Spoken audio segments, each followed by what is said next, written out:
Hi there, I am Hal Watkins, and 14 years ago I posted a video on how to tie a weaver's knot. And if you look in the back, I've got two looms, and it was more for me. But 14 years later, after 220,000 views, I guess other people needed to know how to tie a weaver's knot. So thank you for watching it, and so many of you have made lovely comments. So many thanks. This video is about things I've learned over those years of weaving. They're probably not original ideas, but they're ones that have really helped me. Just little tiny little tips that have made my journey a little less frustrating. The reality is at one point I was ready to take a nice axe and chop both of the looms into firewood. And fortunately that didn't happen.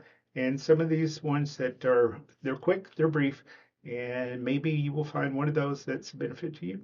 Thanks. Let me know. Bye. Tip one, maybe it's a bit obsessive compulsive, but I found this easier to do. If you notice, I've got different colored thread at my cross point. So the tops are green, the bottom are pink, but I still keep the middle cross here tied in there. That way, I'm absolutely not going to lose my cross when I move it to my least sticks or another tool we'll talk about in just a minute. Some people are able to count the number of warp ends as they warp. That's something that just not very easy for me to do. So what I do after I've warped a certain number of threads, just guessing approximately, then I'll come along and I will count the number of threads, and I just count what's on top of the peg. Multiply that times 2, and then you have your total threads warped so far. Then I'll use just a piece of yarn of a different color, and I know, let's say, that was 25 counts on top. That would be 50 threads, and then I would need to go from 50 to 150, whatever, and then use another thread. It's a little more work than just counting as you go, but if you get lost in your count, this is an easy way just to make in both places with that. In one tip, I talked about how I like to use lots of ties, but a tie that I also like to do is when I am at the end of the warp and at the beginning of the warp. I like to just tie off, group the threads together and tie them here. And that way, when I am ready to cut those threads, I'm able to just know that if I go through here, because they're nice and tight, I'll be able to cut all the ends, not miss any. So now I'm ready to slay the reed, and I'm using, at this moment, traditional leash sticks for that process. Now, leash sticks and I don't get along, so Natalie at the Chicago Weaving School, both are just fantastic, suggested another alternative, and let me show you what that is. For me, it works much better. This is a cross holder that Natalie made in about 3 or 4 minutes. It's a piece of like a science board, like you're doing a science project, and 2 just cardboard paper tubes like this. So rather than using the least sticks, the cross will go over these pegs. I find it much easier, and then once you begin to thread the reed, you simply just kind of pluck, and it will allow you to see which individual end is to be threaded next. Now, there's also ones you can commercially buy that look a little different. Rather than just having the 2 pegs here, you have one with 4 pegs, and that way you can lay every part of the cross over an individual peg. So it's kind of individual choice. I've used both and made this homemade one as a Christmas gift. So you might want to consider this as an alternative to using leaf sticks.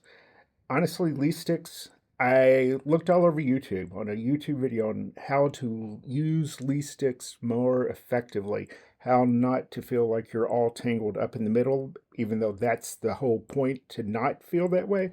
And I don't see them. So someone, please make a video on leaf sticks and make my life easier.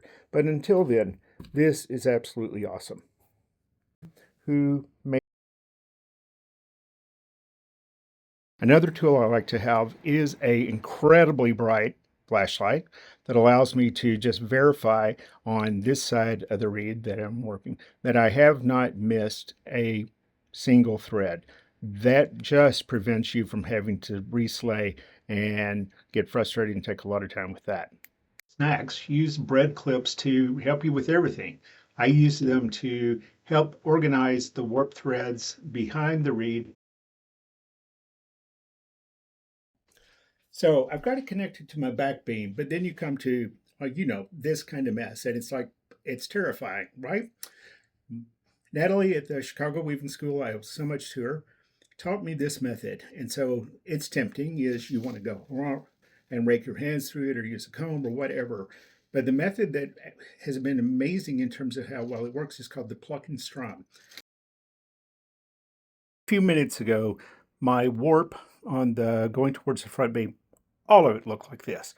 But if we look over on this side, things are looking much better. So the method that I was taught is don't rake your hand through it, but instead hold it as tight as you can, and then you're going to do a pluck and strum. So think of it as being, I don't know, a combination of maybe a violin string and a guitar string. There are some times where I feel like, okay, maybe I'm spending more time unweaving than I am actually weaving. But rather than to remove the weft thread to fix it, is I have found that these tools, except for the scissors I got at like Family Dollar or Dollar Tree, have been great. This one is terrific. So what I'll do is I'll cut through the weft, certainly avoiding the warp threads, but this little curved sharp edge here is great for then picking out those individual wefts and pick it out from both edge, and even helps to be able to get underneath the selvage. This is a little bit of clarification. In what I'm talking about is where you realize, ooh, I've got a weaving and I'd like to take these individual weft threads out. Rather than unweaving them is if you've got enough yarn to spare, instead just very, very carefully cut through the individual warp threads and snip the weft, and then use one of those two tools that I showed to be able to pull out just the individual pieces. And where it's really helpful is use one of those at the ends where you have the up and over salvage thing to just free that up a little bit. Use the blunt end tool if you've got a very fine yarn so you don't actually tear the yarn apart. And then the big hook one if you have a thicker yarn, just pick it out. And I think the most important tip of all is enjoy the weaving process. If you're looking for perfection, that's what you're going for, then certainly do. But if you want to weave for the joy of watching a design just develop on the loom, then decide how critical you're going to be of yourself. I was to the point where I would see a missing dent or a threading error or a broken thread that would do that. And that's all I saw. I didn't see what I had made. Instead, I was just focusing hypercritically on what I had failed at. And that will take away your joy. So it's taken a long time, but I've been able to kind of release that.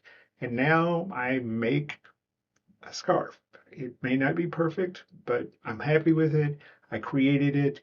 It's something that you're able to do that many other people cannot do. So please don't forget the joy, and it'll be beautiful. The result will be beautiful because you're probably beautiful, right? And we've all got our flaws, but we're still beautiful. Thanks.